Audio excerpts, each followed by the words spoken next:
Hello, everyone, and welcome to the first Raw on the road to Survivor Series with no other special events in between here and then. There's events, they're just not that special. No. I'm choosing not to acknowledge them. I don't think you're the only one. We did a review on the Greatest Royal Rumble last year, but we didn't do predictions for it. We're not doing predictions for this other show that's coming up. Yeah, it's like a house show that's supposed to be a big deal, I think. It's a big house show. Yeah. And it's like a mansion show. Yeah. Oh. And you know what? We still don't know for sure where it is because they won't tell us. But let's talk about what happened on Raw in Charlotte, North Carolina. Baron Corbin talked about the main event for this show called Crown Jewel, where we have Brock Lesnar versus Braun Strowman due to Roman Reigns having to drop the belt due to illness. Yeah, interference from leukemia. Yeah. Who would have thought leukemia would... I mean, last year it was mumps. Right. So it's like diseases are just like going after wrestling now. So anyway, Lesnar and Heyman came out. Heyman did his thing. Strowman came out, dropped Corbin a couple times, and then Lesnar dropped Braun Strowman.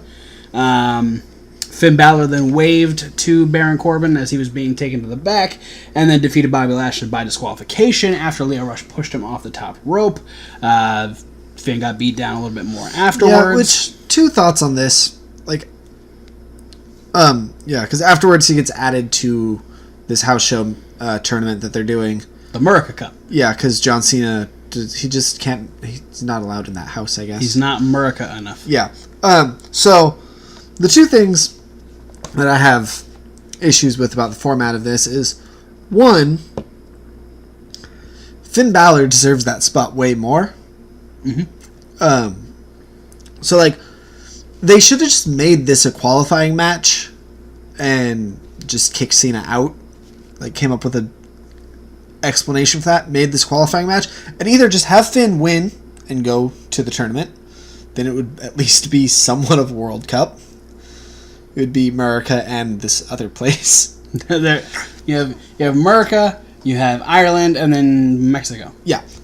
3 countries. Or, not that I want Bobby Lashley to beat Finn Balor, but if you're going to put him in this tournament, maybe have him win so he looks strong going in? I don't know. Anyway, one thing we do know that's going to happen after this house show, that at Survivor Series we're going to have Ronda Rousey versus Becky Lynch, women's champion versus women's champion.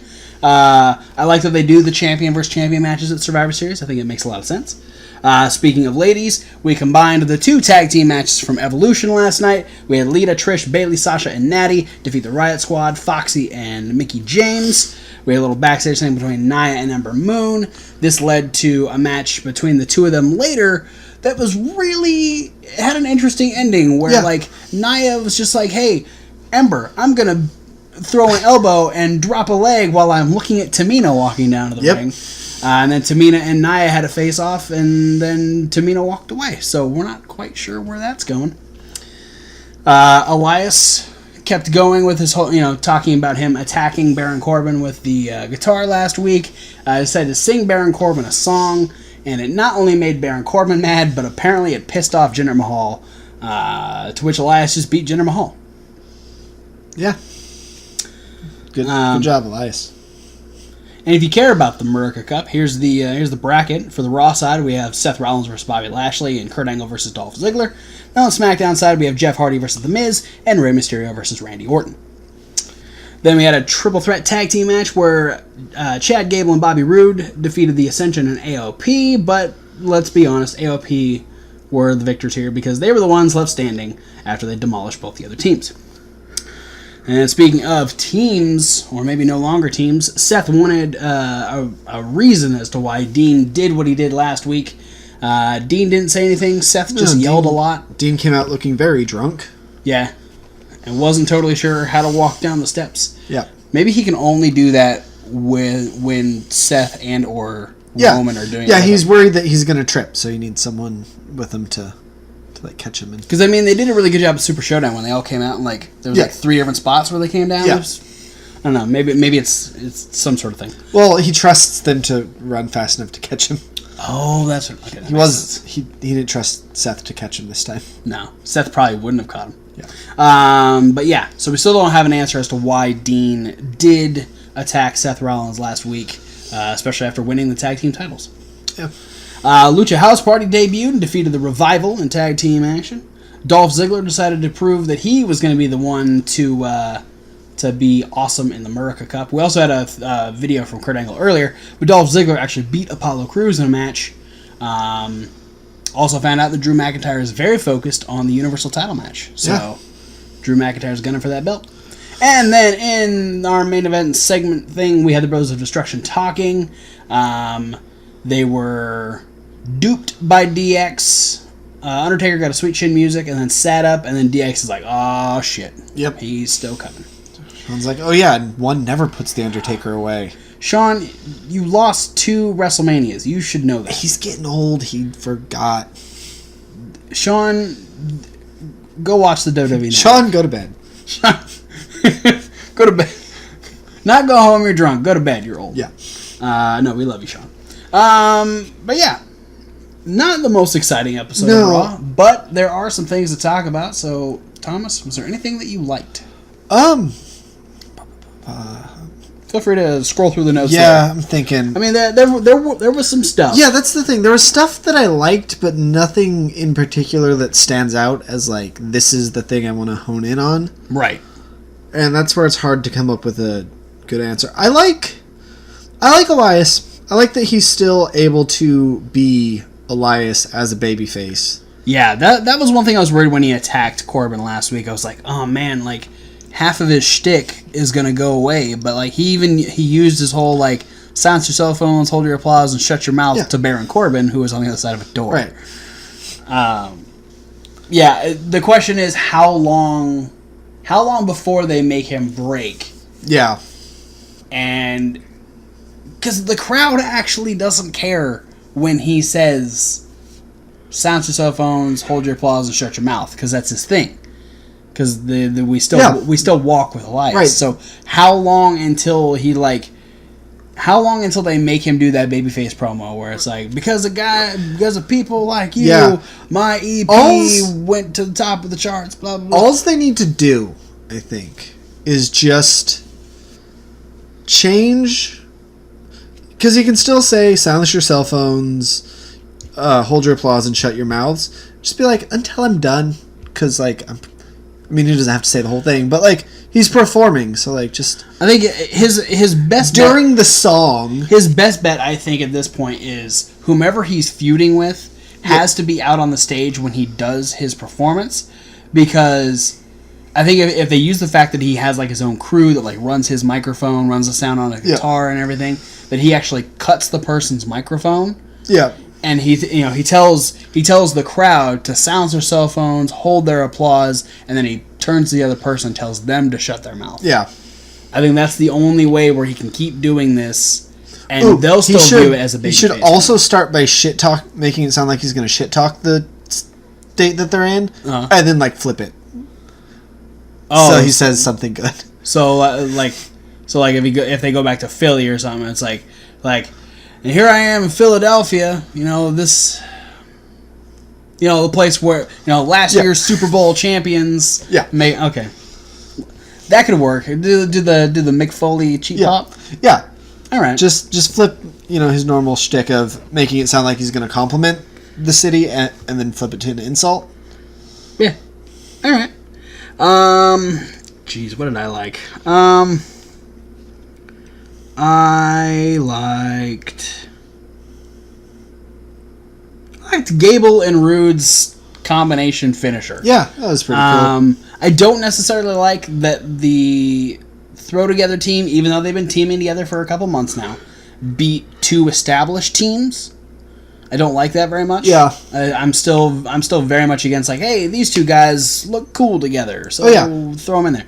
Like, you can do that a little bit, but the fact that they found a way to add Bobby Roode into the rolling German from Chad Gable was a cool. It shows that they are building continuity between each other, where they're starting to formulate game plans together, and it doesn't seem like Chad Gable is just like a Bobby Roode fanboy. Right. So I like that. That's cool. Did you love anything? I love just the Dean Ambrose and Seth segment, I think. That's what I was going to go. Yeah. The fact that Dean didn't say anything allows this to unfold more. Yeah.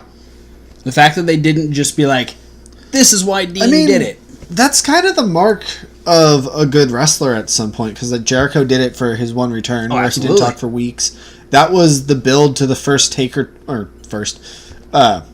post Michaels Taker Triple H match. Yeah. Was they just both came out, pointed to the sign, and then that was it.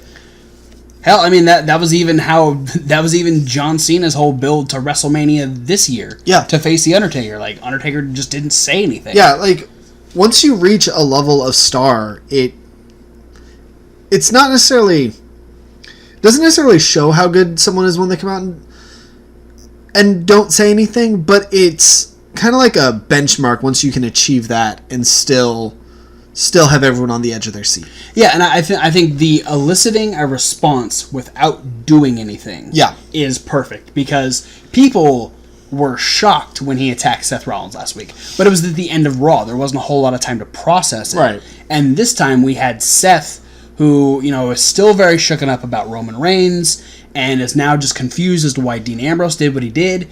And the fact that Dean just stood there with that stink face, just like, without even saying, I don't have to give you a reason. Right. And I'm sure there is a reason.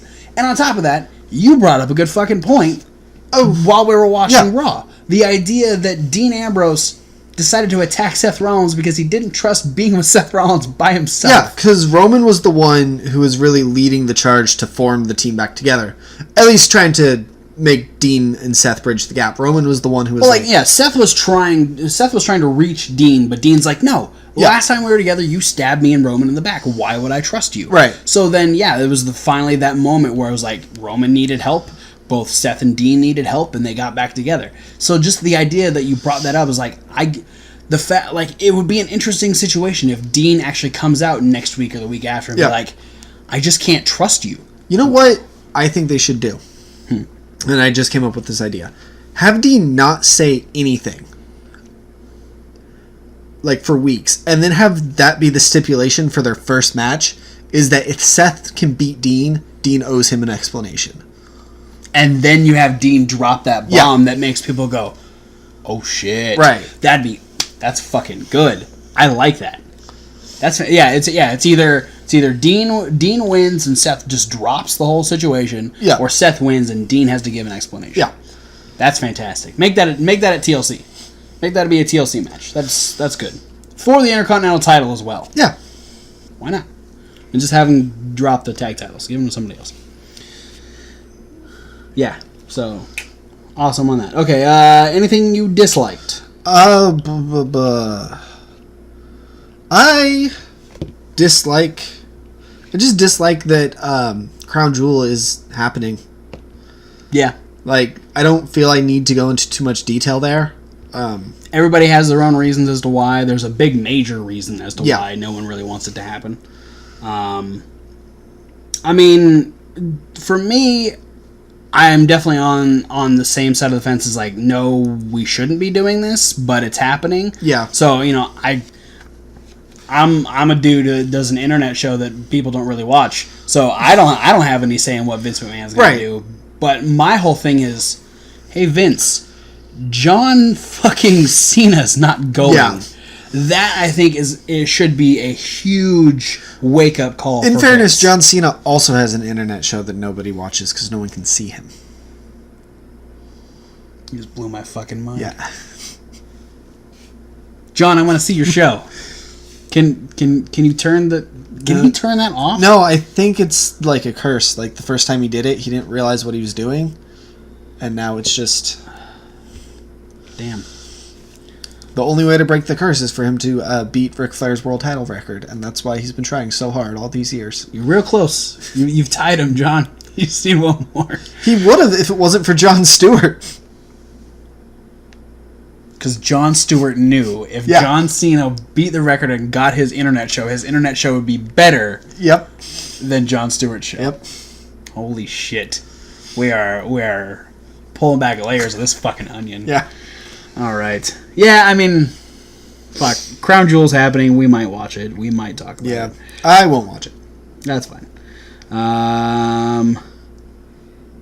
You know what? I'm not going to talk about another dislike because I'm going to stay positive on this thing. I'm going to say I'm really excited for Ronda Rousey versus Becky Lynch. Yeah. Because both ladies are fantastic champions. Both ladies are fantastic in the ring. I'm excited what they can do together. Yeah, and if they do it right, long term, especially because Charlotte and Becky just had this intense feud. Yeah. This can be the first seed to the 4 horsewomen versus 4 horsewomen match. Absolutely. I don't want it to happen anytime soon. Like, not even this year, I think. Well, this year's almost over. But, like, not even 2019. I think if it starts to build, if we get it in 2019, it might be Survivor Series next year. That way we can have that 4-on-4 elimination. Then we can build a singles match for Rumble. Finally do Ronda versus Charlotte at Mania 36 at that point. Like, I feel like, especially with the fact that Becky hasn't really gone on to, like, trash talk Charlotte after their last woman standing match. Yeah. I feel like there's a respect there. And now we have Shayna, who has Jessamine and Marina helping her on NXT. We're definitely getting the ball rolling. But yeah, I would say this would be the first on-air, on a main show, like, horsewomen versus horsewomen, especially because you always, like, anytime Ronda or Shayna has a match, the other 2 or 3 of them are in the crowd. Yeah. So if for the same thing, even though Becky's being kind of a bitch on SmackDown, if you still have Sasha and Bayley, like, very invested, and maybe even Charlotte, just kind of there, just because it's like a women's title match type of thing. I think that would be a good subtle build where there's no actual interaction. Charlotte can also be there, and they can play it off if they feel the need to just say that she's scouting this match because Becky's women's champ. That's fair. Regardless, I'm excited for it. Survivor Series, you should don't happen now, just happen instead of Crown Jewel. Anyway, that's it for the Raw review. Thanks for watching, guys.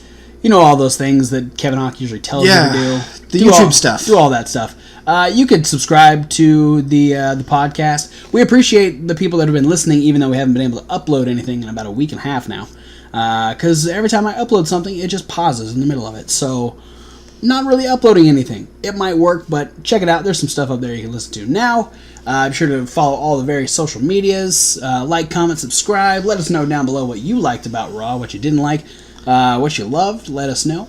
But check out Reasonable Wrestling Fans. It's reasonable with a W, like wrestling, or like wolf, whatever you want to do. Like wizard. Like, what the fuck? There's a list of Kevin Hawk. There's Question of the Week with Thomas Wolfe. There's other videos that are loosely based around wrestling. But just yesterday, a brand new unboxing video went up from our friends at Pro Wrestling Crate, where we got this cool Gorillas of Destiny shirt. We got a Papa Shango micro brawler. You can see where we got a couple of these different Funko Pops. We got Roman Reigns and we got Finn Balor in boxes. So check those out. But for now, guys, thanks for watching, and we'll see you at whatever video you decide to watch next. There's one thing that Kevin Hawk always says that I think bears repeating. Go for it. Fuck Modus. Yeah. Even though neither of them have been on TV in weeks. Still, fuck them. Fuck them real hard. Yeah. With an anchor.